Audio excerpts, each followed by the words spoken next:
Then I said, okay, Mom, I need this money now. And I started fresh and went and bought furniture for the girls and started all over. And I started my life all over again. You know how many ladies are touching base with you right about now? That story, what you're talking about, loading up the car and leaving with the kids and stuff. They made movies. You see movies, made out of stories like that. So I know a lot of ladies are probably going, yeah, I did that. And, I had to do it for myself because I had gone to my doctor a few times and, she saw, and even my boss was like, she would call my name and I would literally like jump because it was like I was walking on eggshells because I was like, okay, I'm, trying to figure out what am I going to do with my life? Do I want to stay in this situation and be unhappy or take my girls and go elsewhere and everything? So, it was hard on them, but Yeah. they understood. Shayla was a little bit more understanding of it because she'd seen a lot of stuff that had happened, and she Mhm. knew a lot of stuff. Willow, being a little bit younger, Mhm. first she said to me, "Mom, I hate you. You ruined our family." And it's like, but then she came back and apologized. She's, "Mom, I'm sorry," because she was like 9 years old when her dad and I broke up. Yeah. Yeah. Yeah. Kids, they're in their comfort zone and they have their attachment of whatever parent they're most attached with. I've seen a lot through it with my friends. I don't have kids, so I can never say I understand, but just from the outside looking in, different friends throughout the years, you could see the child. It's an adoption towards which parent they prefer to be with. And it's not the parent's fault. It's not their decision. It's how the child is, I think. Exactly. It's that little human, right? So, but then that's good though, because as time went on, she probably realized, well, yeah, Mom's trying, she's doing her best, right? And everybody always looks at their mom, actually, or even boys, the mom, it doesn't matter what ethnicity you are, they make movies out of stories like this. Yeah. So yeah, that's good. Okay, so obviously this is where you're instilling confidence in yourself that you can now conquer the world. Yeah, exactly. And I had it beaten into me many times that I would never make it on my own. Yeah. Because that was the biggest thing that was always said to me: "You'll never make it on your own. You'll never." Well, I did. That was Mhm. 2002. I moved. I left, and I've done actually quite well for myself. I moved to Campbell River, so I moved the girls there, and I rented for a little while, and because my partner, my fiance, or ex-fiance, I should say, he was a contractor.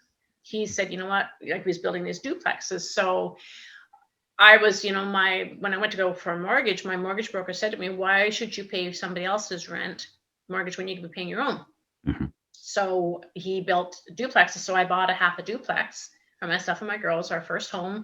We went in and we picked all of our colors, from our flooring to our carpet to our walls and everything. So now you're picking the paint. Now I was picking the paint. And it was our home for, I had it for 5 years. We lived in it for 5 years. And then the girls both moved out. And I was like, okay, you know what? I'm living in this house by myself. Yeah. And by that time, things had happened with the fiance, and I had to leave Campbell River because there was just too much that had happened. Because we were together for 10 years, Mhm. and things happened. So I decided I was going to move to Nanaimo. So I put my place up for rent, my house up for rent, and I got a really nice couple that moved in. The young couple, they were just having their first baby, and they were tired of paying outrageous amount of money for renting an apartment, whereas they were getting a 3-bedroom duplex. Wow. Upstairs, downstairs for a better price than what they're paying for the rent and everything. So they rented it for probably about 3 years, and then they reached out to me and they said, "You know what? We're interested in buying." So That was their home. that was their home. So you flipped it. So I flipped it. Good for you. Your Yeah. first real estate transaction. First real estate transaction, exactly. But yeah, so it was just like, holy crap, I sold my house. So That's cause for celebration. it was a cause for celebration. And the girls said, "Mom, what are you going to do with that money?" And I'm like, "Well, I'm going to pay off my debt and I'm going to invest the rest," which I did. Nice, smart. Yeah. Yeah. Well, yeah. You saw now you're kind of more on your own now, so you got to start thinking down the road. And that's yeah. Are your daughters similar to that? Like always thinking down the road as a result of what you were doing? Willow more than Shayla. Yeah. Shayla's just like, "Yeah, I got money I'm going to spend." And it's like, "Yeah, you better hang on to that money." She'll go through the phase, and then oh yeah, let her go through it, and then and now she's saying thanks, Mike. Exactly. I'm on your side, Shayla. No, go have fun. Life is short, right? And then then one day you'll start saying, I'm just going to start squirreling stuff away. Exactly. It happens with all of us. I went through it as well. I was living on dependency stuff, right? And I found it was controlling. And then you just don't want to be controlled anymore. So yeah, it comes time in your life where you go, I need to make this change. And that's what she's going to do. God, I've been here now for probably about 6 years. Mhm. And I love it. I shouldn't say I love it. I'm missing Campbell River. I'm planning on making a move back up to Campbell River because I want to be closer to the grandbaby. I want to be closer to my granddaughter. Where are you working at right now? I'm working at Miller's Pub, which is right down by the ferry terminal. It's kind of Right. these days because we're we depend a lot on ferry traffic, and if the ferries aren't running and they're not coming through, like once in a while we'll get a bit of a rush. But because with all the protocols put in place, and the half capacity or 1/4 capacity, we're not getting that full overload like we used to. Summertime, it's good because Yeah. we're busy throughout the whole summer. Because we got a beautiful patio that's right there on the water. And ferry traffic just comes in, they come out, kind of thing. So it's a busy pet. Like, it's been there for over 25 years. You never know who's watching you right now. So some people are watching, they're looking at you and they're kind of figuring out, where do I know her from? And then they're gonna that's as soon as you said Miller's Pub, right? So we'll put the Miller's Pub picture on the green screen there. Exactly. And people are going, oh yeah, that's where I know her from. Oh yeah, she's serving the Phyllis, that's Cheryl. She's like, I know you. I went into the health food store here tonight to grab a few things because I like to shop in there. And I go up to the counter and I got my mask on, and the lady behind the counter, she goes, you work at Miller's, right? I said, I do. And she pulls her mask down. I'm going, I know who you are. I said, I recognized her right away. Who do you work with in there? Let's spill their names. I work with a lovely young lady by the name of Jenna Chamberlain. She's been there for about 5 years. I work with a lovely young lady by the name of Holly Robinson. She's been there off and on for as long as I can remember, probably about 15 years. She just actually put out a book of hers called It's No Such Thing as Justice.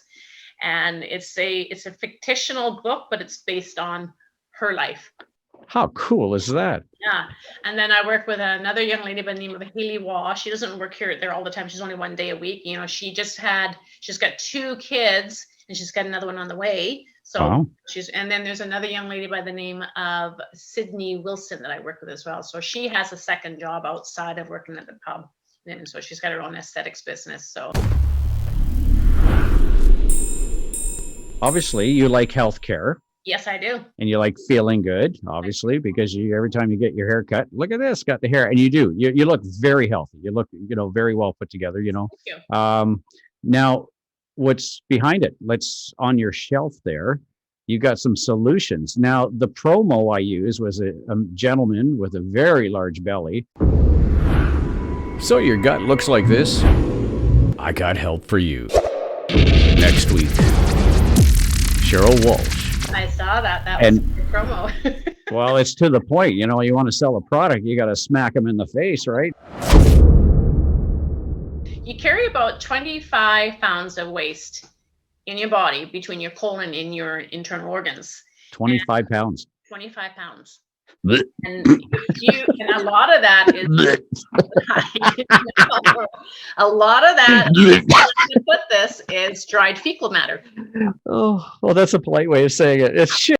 If you don't get rid of that, it builds up, and then that develops over time into people having illnesses, colitis, and just their body's way of shutting down. So what a better way to get rid of it by doing a good cleansing.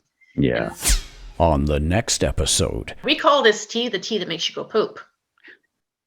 It's the same spelling backwards. Absolutely. I hear it.